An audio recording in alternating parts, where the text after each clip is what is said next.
and thank you so much for tuning into Respectfully with Miss Pretty Young Thing. I'm your PYT, and let's get into it. So, you already know the vibe. We are talking Power, Book 2, Ghost.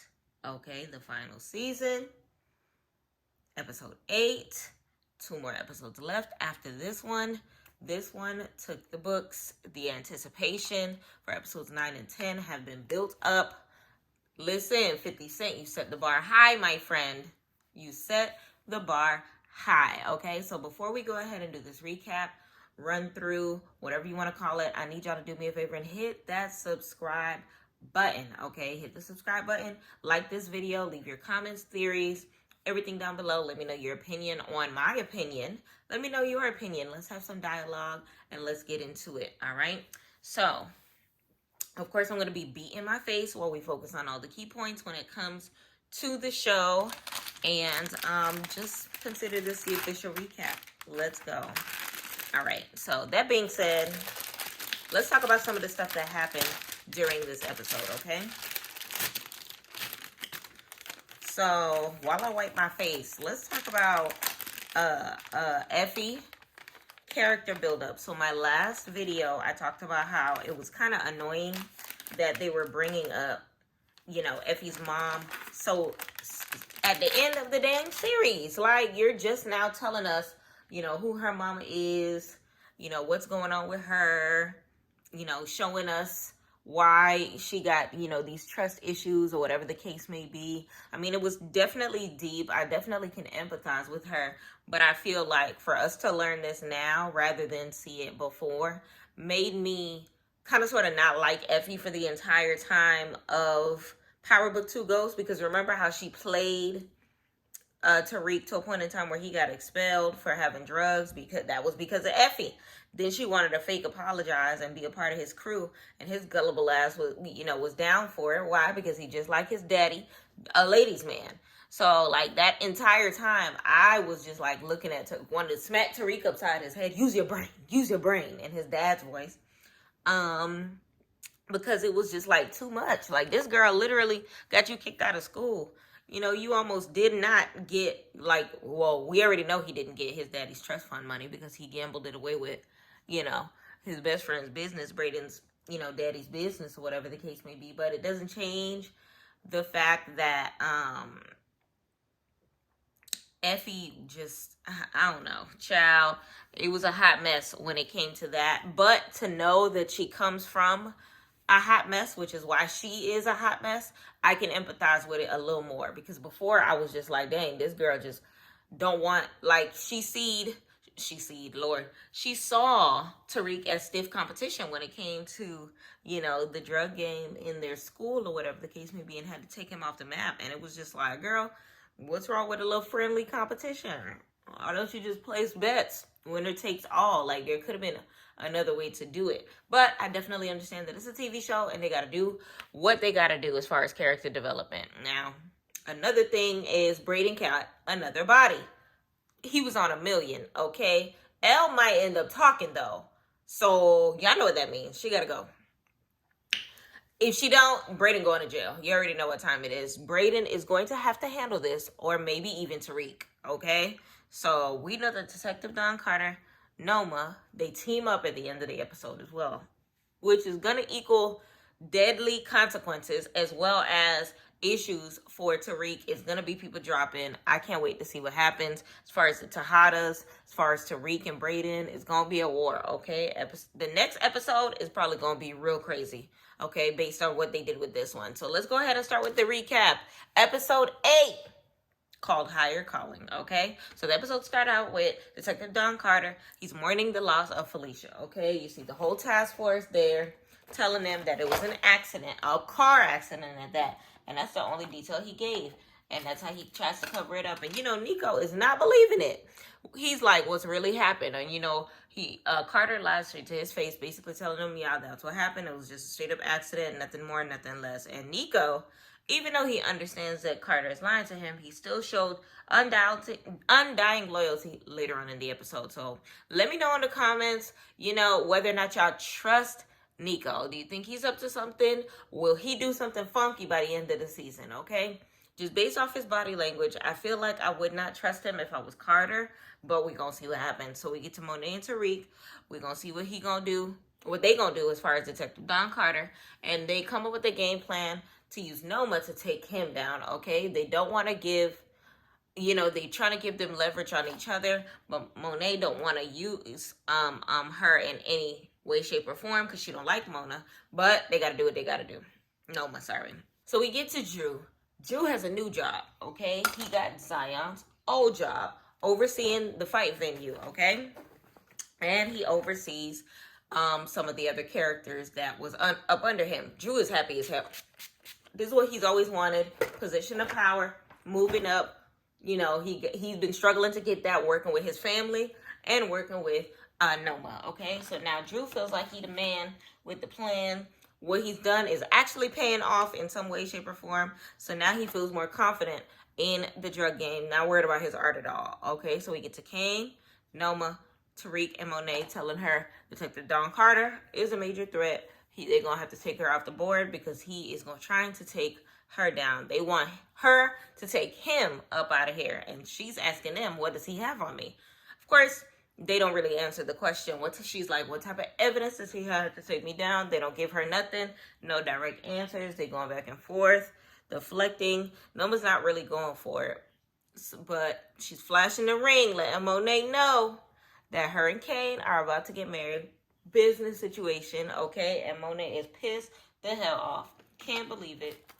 Feels like Kane is slipping up. She is not a fan of her son getting married to this lady, but they still got to figure out the Detective Don Carter situation, and that's the main focus in the circumstance. And they got to get him up out of here, so she got to worry about that later. But she tells Kane to find out, what Detective Carter really has on it, referring to Noma. So now Elle overdose in her room, okay? About to be up out of here. Bruchandria don't know what to do. Looking around, I don't know. Is drugs in the room? She's scared. She didn't want to call the cops. Like, child, I listen. I can't leave my life in Bruchandria's hands, okay? But we know Braden gets her some help, gets Bruchandria to call 911, or she was gonna lose her life, okay? So now we get to Davis McLean. This man was upset, okay? That Kane and Noma was getting married, okay?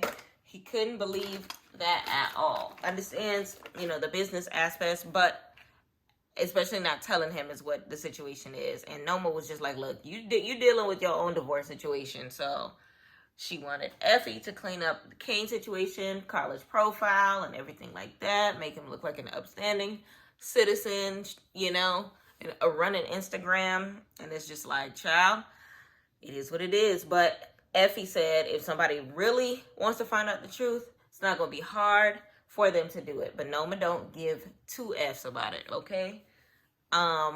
Method Man over here Davis McLean talk about something. Make sure that it's, ICDC college class of 2016, 17, that would have fit, the circumstance. But Effie was not feeling the situation at all.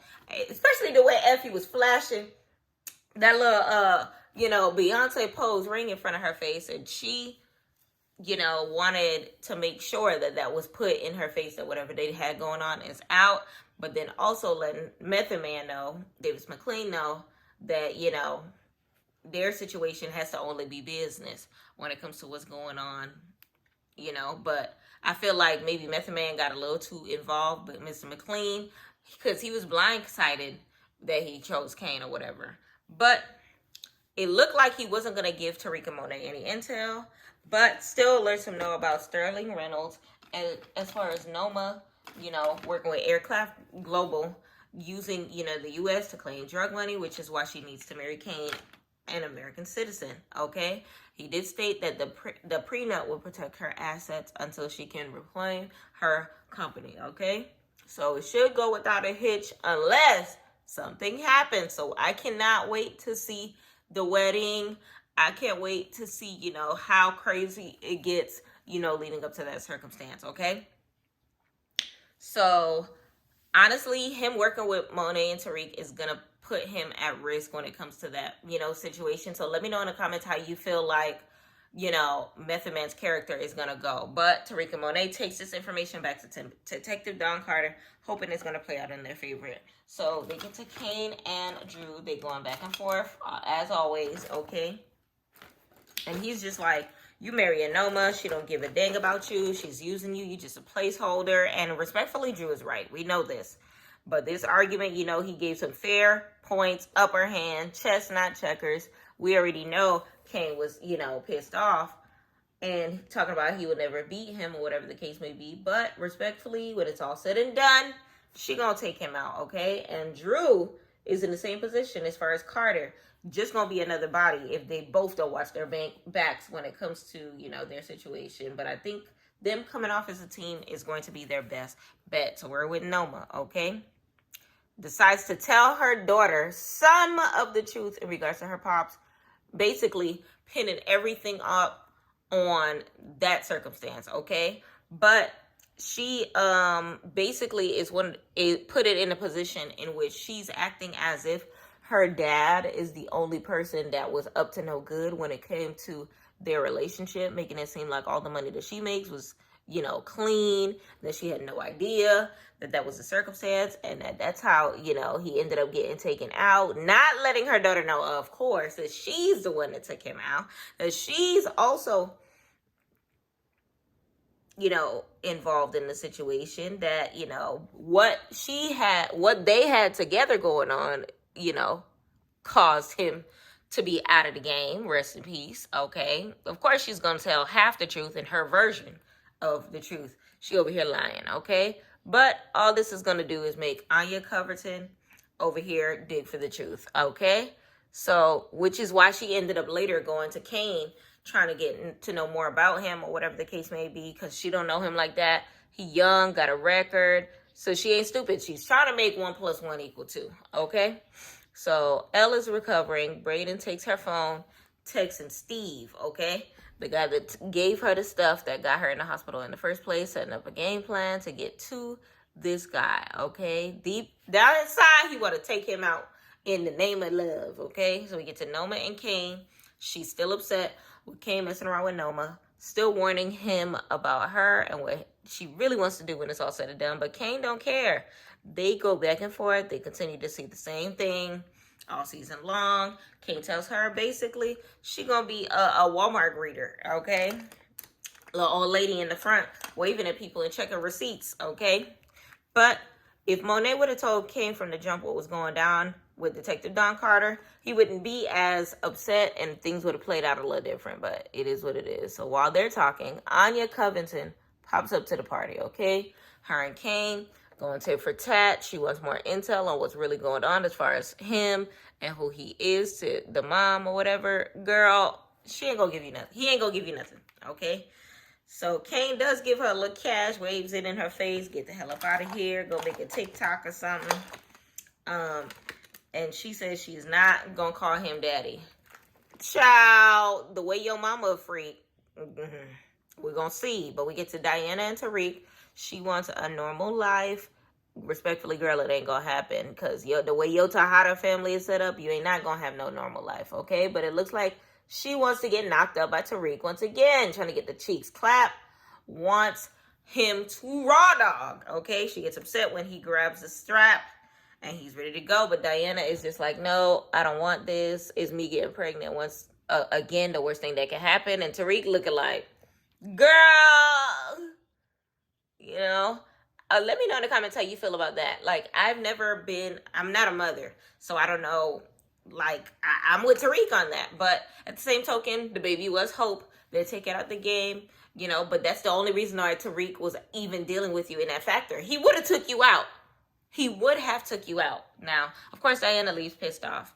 So now Tariq Monet goes to Detective Don Carter. Okay, let him know about the Sterling Reynolds person. But, you know, he wasn't going for it, okay? They still working for him. They thought that was a ticket out, but it wasn't. Monet ends up talking to Drew, thinking that she was going to talk some sense into him. And Drew is just like, look, I did what I did to protect y'all. And of course, I'm going to put myself at a higher position in the first place. You know, he playing chess, not checkers. He looked out for them, and he did. And this is really what he wants to do maybe working with his family was what made him not want to be in the game. But with somebody else, it feels like, where he should be, his destiny, okay? So you already see he's going back and forth, trying to figure out whether or not he wants to focus on art or the game, but he feels like he's feeling himself. He's in a position that makes him want to be, a part of, Detective Don Carter's situation, his little hierarchy working out. Monet tells him, what is Carter to you, a substitute father? You got the audacity as his mother that set up his biological father, okay? But she gonna do what she gonna do. She said, remember that you're always gonna be a Tejada, okay? So we get back to Drew. Gets the note that Kane and Noma have bought the building that he was doing the boxing Zion business out of. So he's pissed off, okay? They bought the spot that he was working at.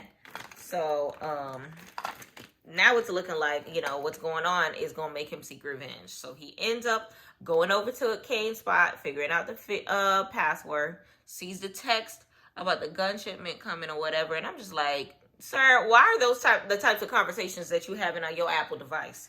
Okay? For your intel to be that right there. Where's your throwaway phone? Okay? But it is what it is. But ain't no way in the hell that I would be having drop conversations on my main line, okay? Like, it was too easy for him to get that information. But nonetheless, Drew tells Detective Don Carter about the shipment and that it should be an easy buzz for them. So this is him getting back at Kane, okay? So we get to Diana. She's still feeling some type of way, okay? Popping up on Felicia's son. He was in foster care. She feels bad because she's the one that put him there in the first place. But honestly, it is what it is. She would have took you out. She took your child away from you. So it was either you or her, the same way that Tariq told her, last episode. So we get back to the classroom on Stansfield. Diana can't think straight. She can't concentrate. Brashandria, sought her a solid one, helped her answer the question between good and evil, okay? And after class, Brashandria and Diana have another conversation where Diana hopes and prays that she does not run her mouth with this one. But she ended up giving Diana some good advice. Like, look, she had family members that ended up getting pregnant early, and they couldn't do nothing. They, life ended up taking a turn. So she says in order for her to have the most in her life, she needs to focus on herself, being a good student, screw Tariq, F niggas, get money. And I agree. Like, she needs to focus on herself. Like, and it's one of those things where basing off how this circumstance ended, I feel like this is the end of the Diana and Tariq story finally, okay? Because she needs to sit herself down. So now we go to Effie walking across the court, okay? And Effie's mom is introduced, okay? So we got a little lady that walks up to her, and it's so interesting to see, like, how she is, paid by Drea de Matea. Okay, she, is a legend in the acting game or whatever. But she, in this show, she plays. Her name is Melissa. Okay, and she is a broke white lady. Okay, Richard done left her. Okay, for someone young and dumb. So she popped up on Stansfield campus to ask her daughter for money, real thirsty for for some money. Okay, and she dogs her out. I ain't giving you nothing. If she was on fire, I would not piss on her, okay? And I was just like, dang, it's still your mama, girl. But it is what it is. Like, let me know in the comments how you feel about Effie just, leaving her mama with nothing. But remember that Richard dude is MOLS'd her, and you allowed it. Basically, you stayed with him after the fact. Honestly, Effie should have smacked the mess out of her, okay? Should have backhanded, okay? We already know nobody was going to do nothing about it because the way Stansfield set up, people, bodies be dropping left and right. Effie could have body slammed her on the sidewalk and nobody would have did nothing about it, okay? But we finally get to see Effie's mom at the end of season 4, okay? The final season. So we get some backstory on her. But we get to Nico, intel from Drew, shipment and drugs from Noma. And I know Kane was upset about this because the popo stopped the circumstance. Drew ends up telling him, sorry about your guns, with the sad face. So, Kane and Drew on their Tom and Jerry-ish going back and forth. But they need to come together, especially after the way this episode ended, okay? So Tariq and Monet have to get another game plan for Carter and Monet to get at it, okay? They're tired of messing around with Detective Don Carter. They need to get him up out of here. So they trying to make them, each other's enemy so that they can be focused on the war between them. But we know this game plan is going to backfire. So Noma meets up with Sterling Reynolds, okay? Davis McLean ends up popping up, okay? He gets the intel that Noma they got footage and recordings, okay? Ready for her to drop more details on what's going on. He gives her that note telling her Carter got eyes and ears, okay? Just like the OG Carter when Joe Proctor ended up telling him that he had the wire on him or whatever so that they wouldn't, But the difference is McLean is not directly working with Don Carter. He got that intel from Tariq, okay? But remember when Proctor did it, they were trying to get some intel through him or whatever the case may be. But Detective Carter was pissed off because Noma ended up getting up out of there by way of Method Man, okay? He was just like, what happened? Why did she leave? So Davis McLean told her that he got it from someone close within the task force, that she could trust him, and that maybe Tariq was right about Carter trying to take her down, okay? She feels like they neutralize him at all costs. They got to neutralize him at all costs or else she's going to get locked up, okay? So Davis doing a good job, trying to make it seem like Noma could trust him. But the question is, will that continue to work for the last 2 episodes?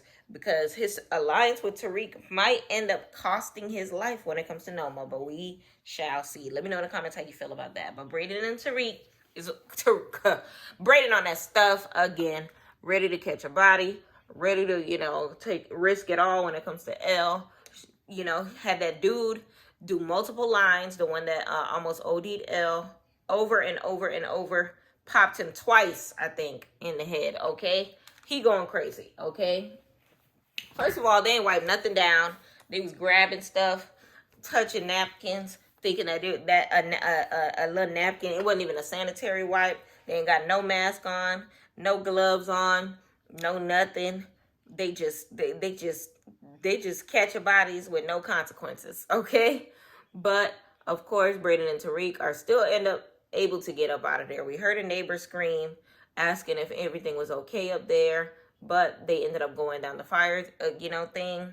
And I don't think that body is going to be relevant later on for the next 2 episodes. But who knows? Brayden tells Elle that he took care of it and that he ain't got to worry about that man ever again. And Elle was not feeling it. Talking about she does not want to deal with that type of guilt. Life is so precious. She's been dealing with a lot of stuff for her life. So her perspective is definitely completely different from Brayden's. She's not liking what Brayden has done. But now when it comes to power, will Elle run her mouth? Will, she's not with liability because Tommy was I said Tommy, Lord, he pulled a Tommy. It was too open. Okay, so if it's not Brayden, it's going to have to be Tariq to take her out, okay? But I wonder if the feds are going to search, and seize. But, Brayden was using Elle's phone to contact this guy. She's going to see that she was the last person to contact, and they were supposed to be meeting up, okay? Because technically, Elle was in the hospital, okay? So she should be good with as far as alibi. But if they ask questions as far as Brayden, what do you think that she is going to say? Let me know in the comments whether or not there's going to be some major consequences coming their way when it comes to this body that Brayden done caught, okay? So now Kane and Noma end up meeting with Nico, try to bribe him, trying to get him to flip, okay? He wants 7 figures to flip, okay? But their game plan ends up backfire because he ends up showing his loyalty to Detective Don Carter. But his body language is kind of different when it comes to it because remember the Felicia situation. Let me know in the comments whether or not you feel like he has a alternative agenda, because you see he took the money and didn't tell Don Carter about him, but he tells him about the deal, and that they tried to get him to flip, okay? He tells Nico to take the deal and has him meet him alone for the payment, okay? And we know it was Don Carter that ends up, meeting up with them instead, which is a great game plan, okay? He felt like something was up, wanted to have that one-on-one conversation with Noma. All right, but Kane and Effie, okay? Kane tells her everything is going the way with Noma. It's just business. You know, Effie is in her feelings. She feels like no one is looking out for her. You know, they go back and forth as far as that goes. Kane tells her, don't worry about nothing. He got her. And that's the same thing that he's been telling Effie, that it looks a certain way, but when it's all said and done, he has her back. So we gonna see, because everything's about to come to an end, and Kane is really going to have to make up his mind, because Noma is definitely made up her mind, okay? And pretty much I feel like Kane would choose his family when it's all said and done, but we're going to see what's going to happen when it's all said and done when it comes to this wedding thing, because we all know that's going to end in chaos. But at the end of the episode, Detective Don Carter ends up popping up on Noma, okay? It's not Nico, okay? So now once they start talking, they understand that they have been set up by Tariq and Monet, okay? So now we know that Don Carter tells her that they were trying to bribe the government official, and Noma tells him that they told him that he was after her, okay? But he said that she was an unfamiliar face and that he just wanted more intel about her, okay? But now they realize this is all a setup. And now Noma says, how about we just neutralize the people that's up under us, okay? Take out Tariq, Monet, and anybody that's going up against us. I can give you something that you need, and I'm pretty sure you can give me something that I need, okay? She don't want the NYPD all up on her back. And she wants to be able to control the board. Give him more money than he's making as a dirty cop. So we going to see Detective Don Carter and Noma team up. You know, the enemy of my enemy is my friend. Okay, so we're going to see how that goes. But for Tariq to be going up with them two he has issues with, this is going to be interesting. Okay, so he has to go up against Don Carter and Noma. They're teaming up, combining forces. These last two episodes are going to be chaotic. Okay, it's about to be extremely bloody. I feel like, you know, she's going to continue to want to get, you know, continue with Kane for business purposes with the wedding. But in that process, all hell is probably going to break loose. Okay, let me know in the comments how you felt about the episode as a whole. Let me know how you feel about Kane choosing to marry her in order to protect his, you know, assets when it comes to her business. Let me know how you felt about seeing Effie's mom so late in the game when it came to, you know, the Power Universe of book 2 or whatever the case may be. Let me know how you felt about Brayden catching a body on behalf of Elle, okay? I personally, like I said before, feel like it was stupid. I feel like the scene itself was just as bad as, you know, the cover-up scene with Felicia. It was just like, y'all touching everything. Y'all, the baby done seen your face. Child, there's no reason for Diana to not get cased up, because your fingertips is everywhere. Tariq, you got a record, so you know your name is already in the system, respectfully. And Diana, your family is, child, where the neighbors at? They ain't got, Felicia ain't got no ring camera to see everybody that was all up and through there. I feel like I have to steadily remind myself that this is a fictional situation, so I can't be too engulfed on the details, but I feel like these are not minor details that I'm looking at. And then when it came to Brayden's situation, like, you came into an apartment building, like, who was at the front? Were there any cameras? I feel like Tariq and Brayden have both gotten arrested at some period in time, so both of your fingerprints are in the system. So for you to be wiping stuff down with Charmin napkins, thinking that's going to, like, prevent you from getting cased up and you know, you to be the first name dropped when it comes to this situation. Like, a part of me feels like maybe even Detective Carter might be, you know, the officer call, or at least somebody from his task force ends up getting the call for, you know, this body getting dropped in the hood, because, you know, it is technically drug related, which means technically his task force should be the one on the job when it comes to it, right?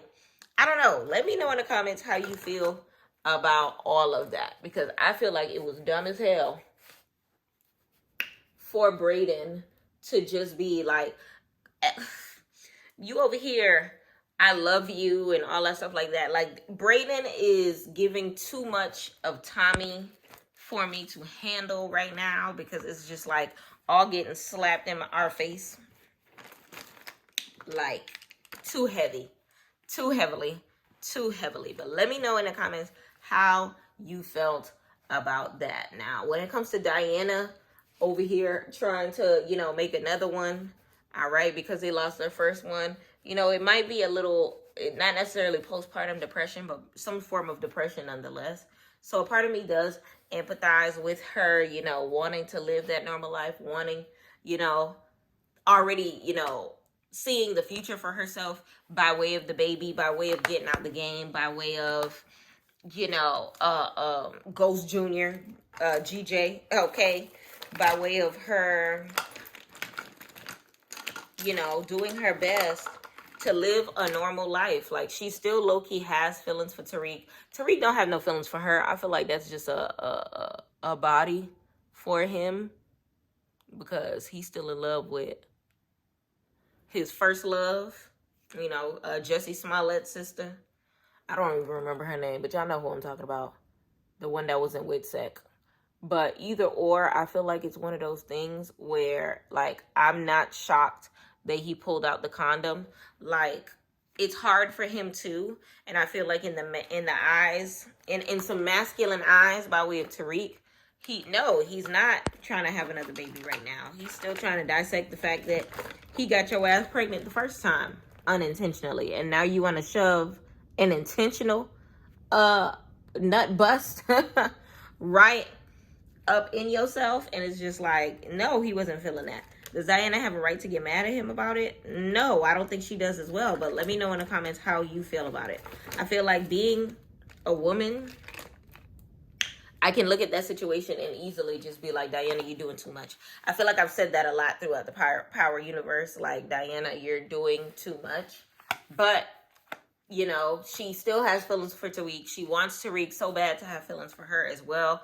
Effie is the same case. She looking at Diana like, oh, you would be a terrible mom, or whatever the case may be. But deep down inside, you see she got mother issues, which means she definitely would love to fall pregnant as well. Wouldn't be surprised if her and a good spinoff, honestly, would be Effie end up getting knocked up, and, you know, Noma carrying on with the situation. So then it could be a love triangle between Noma, Kane, and Effie for a little spinoff that would still have Detective Don Carter in it.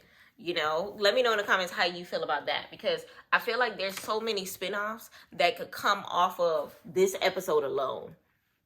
As far as even Brayden, you know, having his own spinoff with Elle, or whatever the case may be. Like, maybe him and Tariq have a falling out, or Tariq ends up living his life out the game with his family the way that he plans it, and Brayden ends up staying in the game with Courts Correct, while still trying to, you know, carry this love story with Elle, proving to her that, you know, trying to show her that he's out the game, but still being in the game by way of Course Correct. Let me know in the comments how you feel about that setup. I just made that up in my head. Seems legit, just a little bit. But let me know in the comments how you feel about that take on it. Altruistically, this episode was a very good episode.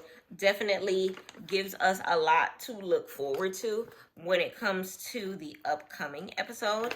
Let me know in the comments how you felt about it. Let me know in the comments, you know, how you feel about some of the minor details that I mentioned that I feel like they could have did a better job in, you know, kind of sort of setting up the alley-oop for when it comes to the upcoming episode. When it comes to the bodies that are getting dropped, you know, they're getting a little reckless when it comes to it. Let me know in the comments whether or not Brayden is going to face some consequences for, you know, grabbing the drug dealer. Let me know whether or not you feel like he is going to have to take out Elle, you know, choke her out Tommy style maybe. If Elle gets out, let me know if Elle gets taken out, let me know in the comments whether or not how you feel like she's gonna end up getting taken out. Like, I feel like Romeo and Juliet circumstance may happen where Elle gets taken out maybe by Tariq, and then Braden takes himself out because he can't bear the fact that, you know, he's the one that told her in the first place. Therefore, his guilt leads him to, you know, jumping in some sort of fire and purposefully having somebody else take him out or something like that. I don't know. I feel like it's giving hopeless romantic a little bit when it comes to Braden.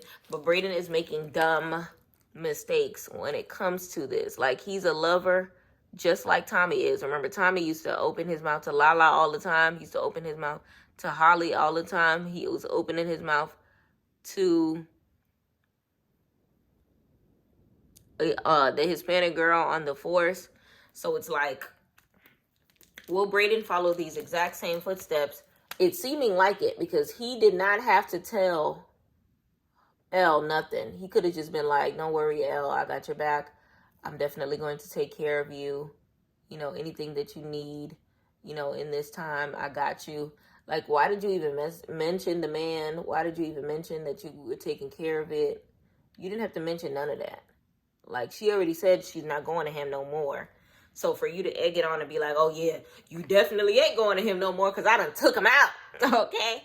He basically said that. So it's one of those things where it's just like, you didn't have to. At this point in time, you're literally just giving ample reason, okay, for her to have to get taken out by way of you. Ooh. Ample reason to get taken out by way of you talking too much and doing too much. Let me know in the comments what you think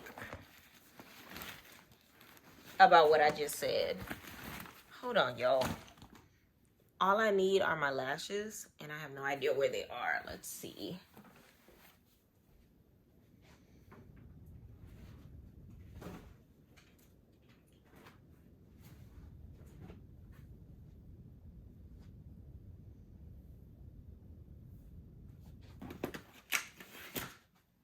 Found them.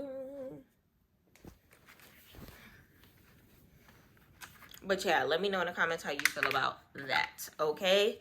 All in all, this episode, if I were to rate it on a scale of 1 to 10,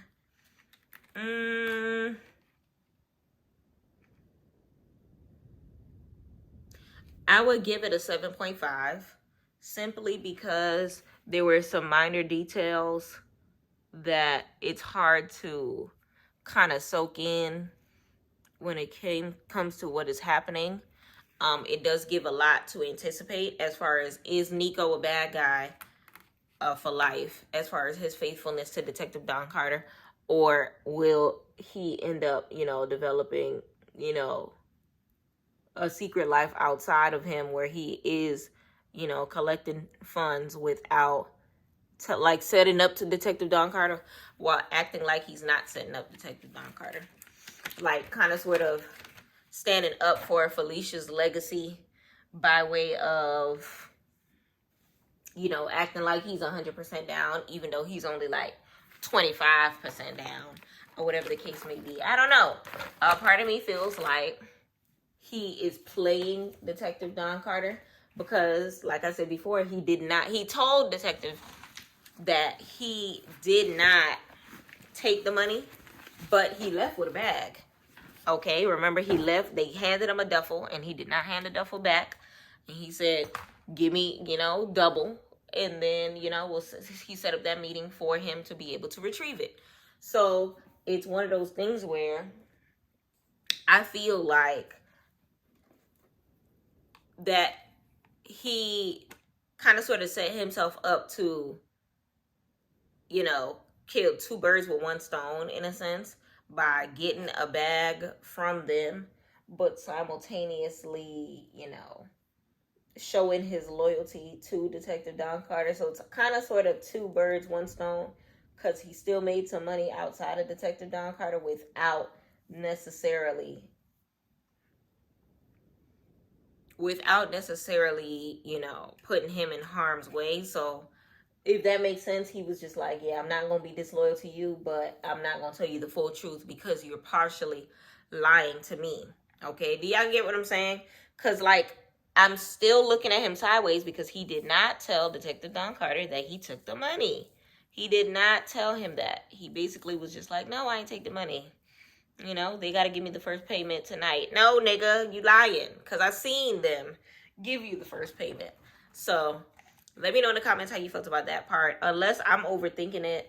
Unless y'all seen something different than what I saw. But what I saw is him leaving with a duffel bag. You know, basically, you know, some what was supposed to be hush money ended up being free money because he's told Detective Don Carter. Anyway, okay? So let me know in the comments how you feel about that situation. Let me know in the comments how you feel like that situation is going to play out as far as Nico goes. Now, I'm still trying to figure out if Detective Don Carter is going to be taken out. I'm still trying to figure out if, you know, the death of Felicia as well as the death of Councilman Tate's brother is going to be avenged as far as Detective Don Carter. Like by the end of this episode, these two upcoming episodes, will Detective Don Carter get got?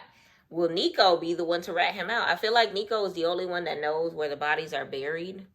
That aside from Felicia, rest in peace. Well, rest in peace a little bit. So let me know in the comments whether or not Nico is going to turn against Detective Don Carter, unless he low-key already some sort of an informant and is already, you know, going to, you know, sergeant, captain, you know, whoever the hell he is going to. Like, if there's anybody that could put two and two together that Felicia was taken out by Detective Don Carter, it's only him that would be able to put two and two together. Okay?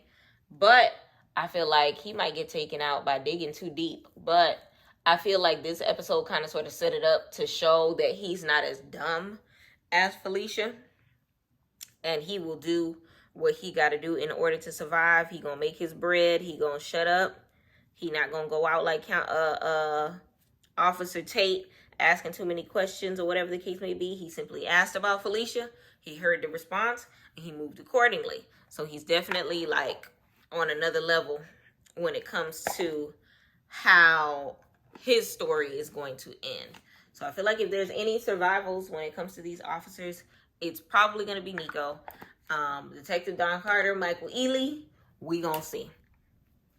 But altogether, we're going to see how Tariq as well as Monet has to work together in order to take out both their common enemies as their common enemies by way of Detective Don Carter, and Noma has to try to take them out as well. So it's a 2-on-2 battle. We gonna see how it's gonna go. We gonna see how Brayden ends up cleaning the mess that he created by way of taking up too much white girl. Okay, almost lost his black girl because of the white girl. Okay, and let me know in the comments how you feel is the last two episodes are gonna go. Y'all, we made it to episode 8. 2 more episodes to go. We already know this week the next episode is going to be dropping. I'm going to do my best to get that review out as soon as possible. Okay, so you already know that we're still going to go into season 3 review when it comes to Bel Air. I have my review for Baddies Reunion coming up as soon as that airs. We have the review for Jocelyn's Cabaret, Texas, okay, episode 3 that we're about to discuss, and so many more shows to come. Don't forget to let me know in the comments if there's any show that you would like me to cover, any show that you want me to watch so that we can talk about it. Let me know, let me know, let me know. Okay, so let's style this hair and then we outside. All right, but all together, like I said before, I feel like this episode was a 7.5. I feel like it definitely did its thing. It had its little annoying moments, but all together, they understood the assignment as far as anticipation. They understood the assignment as far as, you know, giving us something that we did not expect. Some of the things that I did not expect was, you know, Noma and Michael Ealy actually, you know, teaming up, and it was the alley-oop by Davis McLean that actually did that, because we already know that he's playing both sides of the fence. He wants to make sure that he has the loyalty, you know, that not necessarily has the loyalty, but shows his loyalty to Noma, okay, while simultaneously, like him and her and Tariq are both his clients. So he wants to make sure that he pleases Tariq while simultaneously making sure that he's good in Noma's book. Now, at the end of the day, will this benefit him or will this hurt him? We will see. We will see. We will see. Okay, will Noma be able to see right through him? Who knows? She might already see right through him, which is why she chose, you know, Kane to be the situation. But she did say that, his failing business doesn't help by way of Davis McLean. And him already being, in a divorcing situation when it comes to his wife doesn't help either, and she needs to take care of business like ASAP. And respectfully, Kane is ready. He's not currently getting a divorce. It's an easy open shut situation when it comes to that, and it is believable as soon as Effie is able to come up with the Facebook, the LinkedIn, the everything that the Instagram, them doing whatever photo shoots they got to do to make it look like that they've been together for some odd years or however it goes. But let me know in the comments whether or not you feel like it's something that's going to end up like being a concrete situation, or if the wedding go get crashed. I'm gonna try to stay off of social media for the next coming days until the episode drops, because I do not need no spoilers. Okay. All right, the hair is done, the makeup is makeuping. Hold on, let me get this little mirror. Oh, I'm cute.